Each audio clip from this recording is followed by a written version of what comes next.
And now, it's time for another Dice Tower review with Tom Vasel. Hey folks, today we're taking a look at a game called Witness. Can you get one? This is a game that's based on the Blake and Mortimer comics, which they look kind of like Tintin, and from research, they actually first appeared in the Tintin magazine, so that makes sense. An old comic series, and in this game, which requires exactly 4 players, you are going to be playing a grown-up version of Whisper Down the Alley, where you whisper something into one person's ear and they whisper it to the next person. Sounds kind of odd, but don't leave, because this game is quite fascinating. Let me show you.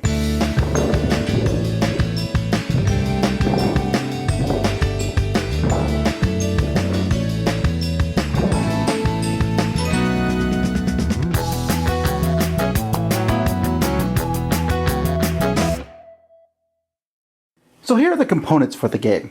There comes with a books. I mean, there's a case book, a question book, and a solution book, and then there's a book for each player, Mortimer and Blake. And so each player has a guide that they can put in front of them to show who you are also. And then there's these 4 player boards. You're just going to pick one of them randomly and put it down on the table, including this yellow M, who is neither an M nor yellow. But I guess he's just a bad guy. He painted yellow M's on things from what I can find on the internet. So the way the game is, you're going to pick a case. On the back of the case book, there are 64 different cases, color-coded to show how hard they are. It's like easy, normal, hard, and extremely hard. Although, as I found out, is normal, you're going to lose, ha ha ha, you're dead. Okay, some more similar to that.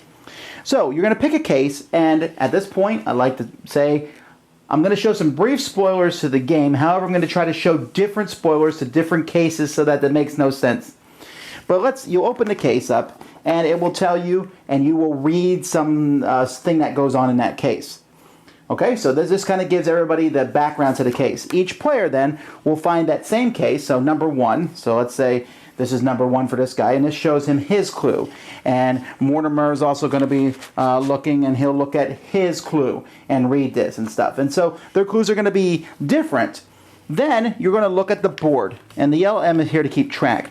So this shows that on the first turn, that Blake is going to be, that Nasir is going to be giving a clue to Blake, and that Mortimer is giving a clue to Labro. So what they do then, each of those people is going to whisper the clue into the ear of the person they're supposed to do. When they're done doing that, those people will whisper that clue and their own clue to the next person. They'll whisper again and whisper again. Each person whispers twice, each person listens twice. You then have time to write down notes. As soon as you're done getting all these clues, you write down as many notes as you possibly can. We then find the case in the question book where it might show some more stuff for everybody to figure out, and then it asks you some questions specifically about this clue here.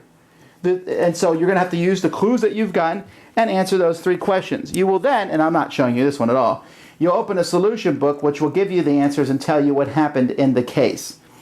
Each player is going to look at the answers that they've given to the question and score them. So each player can get 3 right. So the total score for everybody can be 12. 12 is what you want to get, unless you're like me, in which case a lower score. 12 is the best. 10 or 11, you're pretty good. 7 to 9, and 6 or less, that means you're pretty terrible at it. You then can start another case. That's how it goes. I wish I could do more about this, because this game is one of those games that you gotta play to completely understand. I try not to spoil it. I showed you a few pages, and hopefully you won't put those together. I don't think you will. But I mean, when you play it, the first case we played, they laid everything out. They gave us the clues. We whispered the clues, and I was like, okay, I have all this stuff remembered. And then they showed us this diagram in which we had to use the clues to do something which I wasn't expecting, and it was just really cool in how it all worked together. So then we tried another one, and we did it. It was like, wow, I love how they had different diagrams and different things, and the clues were different. The cases feel different and fresh, and there's 64 of them. We should mention that some people are going to complain about replayability. First of all, I think if you're getting 64 15-minute games in a box, you're doing really well. That's a good price and great. But secondly, I've already forgotten pretty much every case I've done, at least many of the details. I might remember some of the stuff, but not much of it. So I'm pretty sure that if I played this 64 times in a year, which I don't think would happen, but let's say I did, I could go back to case 1 at the end of the year and I would have forgotten because it had been a year ago. So I think there's a lot in here, and man, we're talking quality. The books are full color artwork. The diagrams, everything is really well laid out. It has this really cool artwork to the back. I'm very impressed by it. The whispering is harder than you think. Okay, so my clue might be the pencil is red. So I whisper, the pencil is red. The next guy whispers to me, he goes, the pen is blue and the marker's green.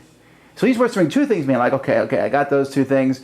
All right, so now I just need to wait for the next thing. But see, the next time I get whispered to, he is only telling me hopefully one new piece of information, but he might reiterate other things. You can ask him to repeat it, but you can't ask questions. And so it can get really confusing really quickly. So you know a few pieces of information, you're like, okay, and you're writing down this information so you can remember it. Okay, then you get the questions asked, and sometimes you're like, oh, that wasn't quite what I expected.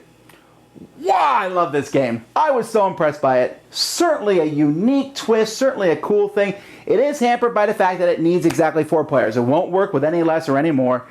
Although I guess you could have a 5th player like facilitate things. But I was remarkably impressed with it. Neat, just a neat, something different in the board gaming world. It's like a collective deduction game. The whispering adds in just enough unknown variables that even one person, I can figure everything out, might not have gotten the right clues or messed them up himself. Fantastic game. I'm not very good at it, but I like it. Witness. Dice Tower Judgment into my collection. Thanks so much for watching the Dice Tower videos. Find more great videos and reviews, as well as our top-rated audio podcast at Dicetower.com. You can also find other great shows at Dicetowernetwork.com. I'm Eric Summerer, and you've been watching The Dice Tower. The Dice Tower is sponsored by Cool Stuff Inc., where you can find great games for great prices. Cool stuff in stock. Check them out at CoolStuffInc.com. Shut the door.